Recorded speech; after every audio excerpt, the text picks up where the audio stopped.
Got this on jack stands. Got the wheels off, and I'll show you what we ended up doing here.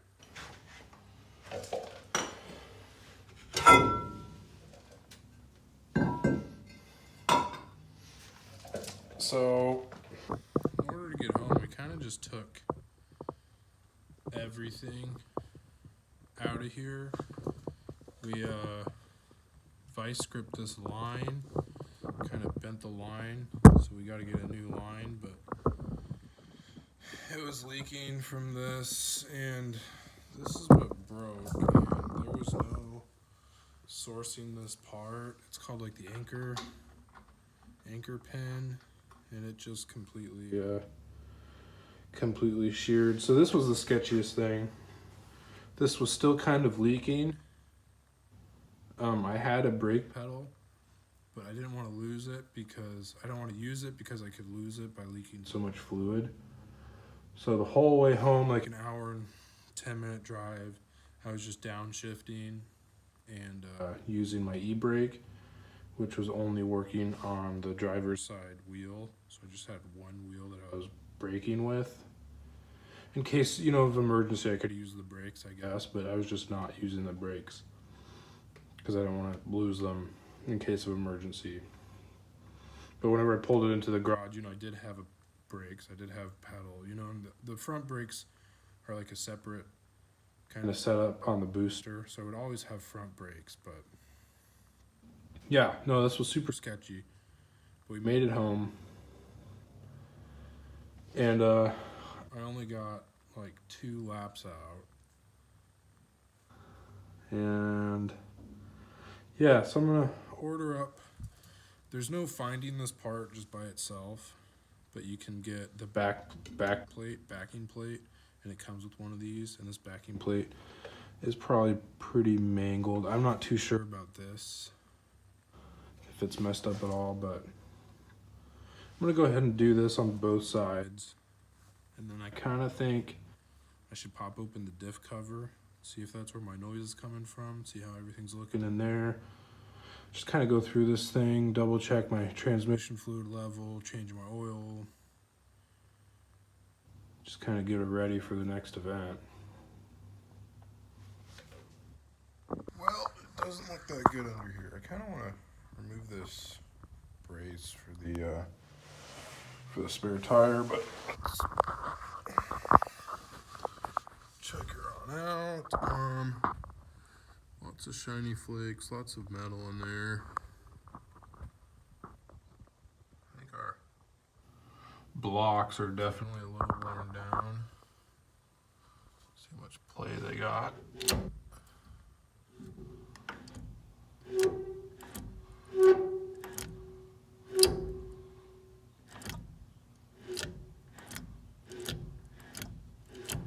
Yeah, there's lots of play in there, so I might end up getting new blocks for this. Yeah, definitely not the best. Alright, so I got half of this out, and we can look at the blocks. They're pretty worn down. I could probably flip these and reuse them so it wears down this side instead of those sides, but I kind of want to get something a little better. Like, this is called a mini spool. I think they make like a full spool. Otherwise you just get like a locker. I don't know. I'll do some research to see if I want to, because I could reuse this. Like, flip it around. I don't think that these are that worn out. They're a little worn. Yeah, I'll figure out what I want to do. But yeah, I got that out, so this should be able to just slide out of there. Go ahead and do that, see what it looks like. Alright, so I didn't want to grab the camera just because my hands were so messy. I noticed all of my transmission fluid leaking everywhere. And so I believe it's coming from this speedometer cable thing. So I went ahead and tightened it down better. I like flipped that bracket, so hopefully it's seating better. And I also took off this like reducer thing, or I don't even know what it is. It's not like my speedometer was actually accurate. It's like 20 miles per hour off. You know, I'm always switching different sizes on tires, so that has always got something to do with it. And then this cable, if I can find the spot,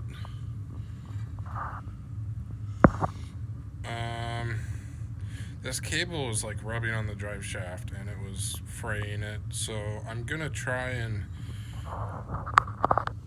take this bracket here, and it normally sits on top and it acts like a rubber cushion, so there's no metal and metal contact. I think I'm gonna bend it down, bend it in a way so I can run it on the bottom. That'll lower it. And then I'm also gonna try and undo this cable here. Oh, I forgot to get a screwdriver. And then I'm thinking about just lowering it here, maybe like drilling out a hole and just lowering it, like, what is that, like half an inch, an inch? Because this bracket's welded on there, I think, so there's no removing it. So I'm just gonna get my drill down here and weld it and lower it down, and then I think that'll give us enough clearance for the drive shaft hitting this. Yeah, you can see it was definitely every once in a while rubbing against it, and then over time, you know, that'll just ruin it. So hopefully we fix our transmission leaking. I'm gonna have to get some more transmission fluid, fill this up, and see if it leaks, start it up, I guess.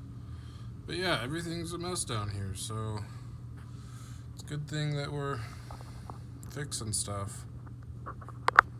Well, I also went ahead and got the axle out. It looks fine. Everything looks fine over here. And then I also got out the brake line because we had pinched it so that way it wouldn't leak, but I already kind of took off the fittings and then took this thing off. I'm going to go ahead and get a new brake line and then put this springy thing back on and then put the fittings back on, or get new fittings. I don't know. Might as well get new fittings. Like, these aren't too bad. Hopefully the kit I buy comes with the fittings I need. Alright, my phone's gonna die, so I gotta do this quick. $320 later, we got everything we need to fix this, and then some. So you have to buy the backing plate. You can't just buy this. I could have maybe sourced it online, but I wanted to get it today. We got new drums, new shoes for the drums. Wheel cylinders, 2 of them, hardware, fluid for the rear end, and then ATF for the transmission, oil filter, brake clean, oil. We'll change the oil while we're doing all this, and then I got a brake line, which this looks like it'll be the right length. I think I might need to cut it down and then put my other fittings on because I don't know if those fittings are going to work. And so I'm trying to save some money here, so I'm probably going to end up reusing our mini spool, just kind of switching it over to the part that's not worn down, because I don't want to spend another $50 getting a new mini spool. But yeah, so we're just gonna have to do this on the other side if we're gonna want to replace that anchor pin.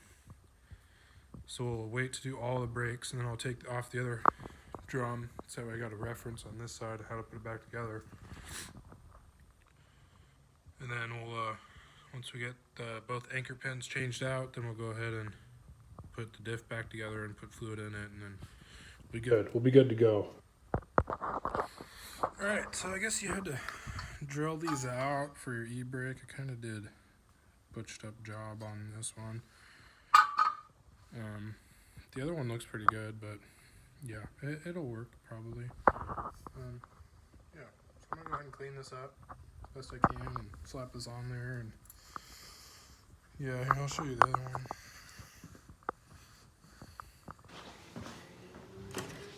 Let's see, this side I kind of messed up, so I decided this will be this side, and I did a better job on this hole.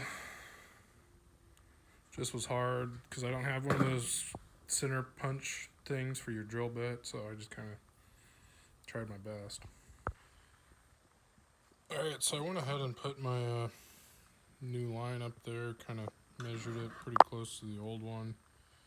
kind of does the same thing. And besides over here, this is where we messed it up. And I gave myself a little bit extra to play with. I cut off my excess, and I'm gonna go ahead and flare this end. I got my new flare nuts. I don't remember what these are called. Brake line nuts. I don't know, but I'm gonna go ahead and flare this and then put it back in there and